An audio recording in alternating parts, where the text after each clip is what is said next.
Baik, video ini kami bertiga akan menjelaskan potensi-potensi yang ada di Nusa Tenggara Timur, mulai dari pertanian dan perkebunan, perikanan, peternakan. Nah, video seperti apa yang kami tiga buat, silakan tonton dan simak.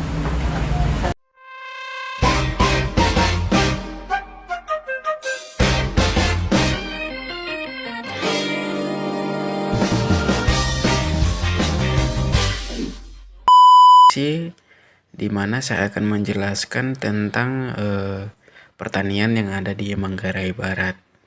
Nah, ini adalah kepulauan yang ada di Manggarai Barat. Pulaunya seperti ini yang ada di Manggarai Barat. Nah, apa saja pertanian yang ada di Pulau Manggarai Barat? Nah, yang salah satunya adalah ini, padi. Padi adalah salah satu potensi yang ada di Kepulauan Manggarai Barat. Di sini saya hanya memberikan beberapa gambar tentang padi yang ada di Manggarai Barat. Nah, padi-padinya seperti ini. Kalau kalian mau tahu lebih dalam, itu di video YouTube ada beberapa pemandangan tentang padi yang ada di Manggarai Barat. Nah, pemandangan itu sangatlah bagus, dan padi di Manggarai sangatlah banyak. Jadi potensi yang ada di Manggarai Barat itu adalah padi, dan ada beberapa juga yang dikelilingi oleh pohon kelapa. Seperti pada gambar ini kita melihat bahwa di bagian pinggir-pinggirnya ada beberapa pohon kelapa, atau mungkin perkebunan pohon kelapa begitu. Jadi potensi di sana itu biasanya padi, pohon kelapa, dan juga banyak tanaman lainnya. Seperti mungkin beberapa lainnya itu adalah kopi dan tanaman lainnya. Oke, ini adalah peta tentang Manggarai Timur. Nah, apa saja yang ada di Manggarai Timur? Atau potensi pertanian apa saja yang ada di Manggarai Timur? Oke, seperti pada gambar ini adalah tanaman kopi, dan ini juga adalah potensial perkebunan yang ada di Manggarai Timur. Nah, kopi ini berada di Lembah Kolol, dan ini merupakan komoditas utama dan salah satu yang terbaik di Indonesia. Nah, Lembah Kolol ini berada di Kecamatan Lambaleda Selatan dan disebut sebagai surganya kopi di NTT. Kalian kalau mau tahu tentang kopi-kopi yang ada di Manggarai, kalian bisa jelajahi di YouTube. Mungkin cari beberapa orang yang bikin video tentang perkebunan kopi yang ada di Manggarai Timur. Nah, di situ kalian bisa lihat kopi-kopi yang ada di Manggarai seperti apa. Ini adalah Kabupaten Ngada, di mana terletak di Flores Bajawa. Nah, selain pariwisata, Ngada juga memiliki pusat perkebunan yang sangat baik, yaitu seperti meliputi cengkeh, kemiri, vanila, kakao, dan kelapa, dan tanaman lainnya. Seperti yang kita lihat di gambar ini adalah Pulau Kabupaten Flores Timur. Nah, Flores Timur ini terletak di Nusa Tenggara Timur.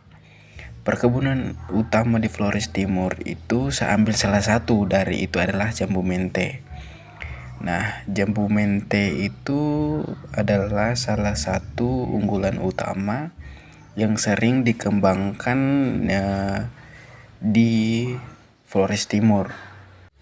Dan tanaman jambu mente ini biasanya dikembangkan oleh beberapa perusahaan yang ada di Indonesia.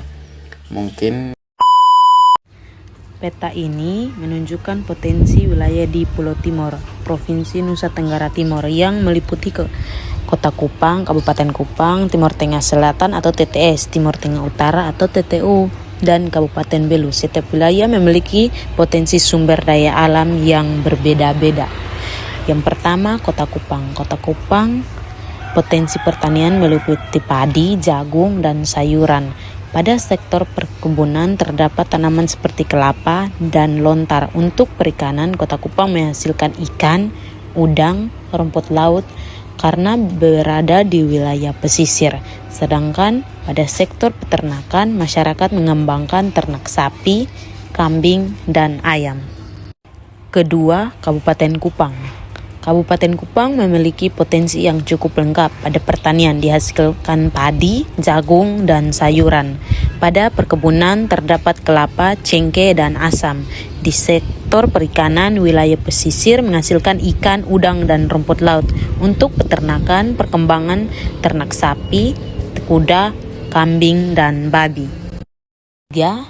Timur Tengah Selatan atau disebut TTS. Dikenal sebagai daerah agraris pada faktor pertanian menghasilkan padi, jagung, sayuran. Pada sektor perkebunan terdapat kelapa, kopi, dan cengkeh.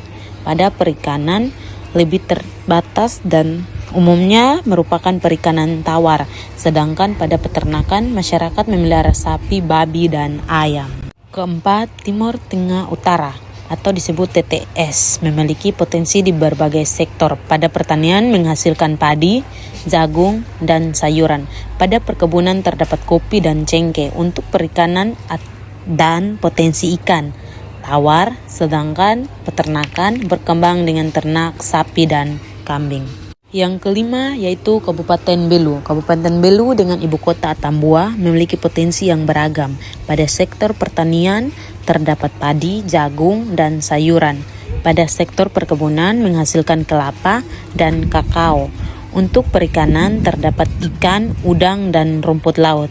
Sedangkan pada sektor peternakan masyarakat mengembangkan sapi, kambing, dan ayam.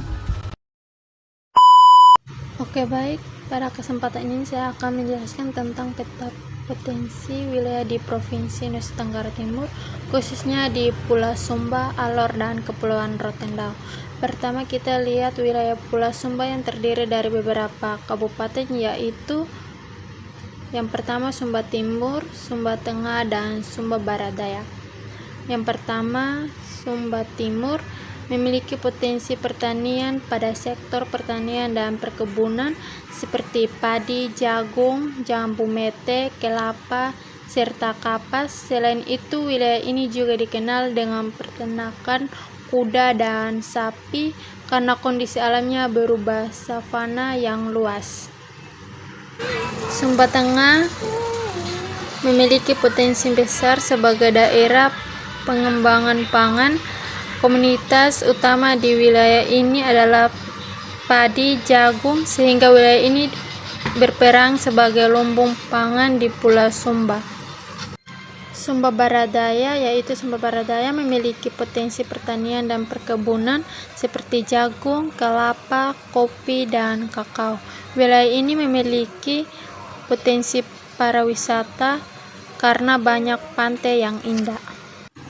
Pulau Alor memiliki potensi besar di bidang perikanan dan kelautan. Hasil utama dari wilayah ini adalah ikan dan kerang serta memiliki keindahan bawah laut yang sangat baik untuk para wisata. Yang terakhir, Kepulauan Rotendao memiliki potensi utama pada sektor kelautan seperti rumput laut dan perikanan. Selain itu, wilayah ini juga terkenal dengan pantai yang indah dan menjadi daya tarik wisata.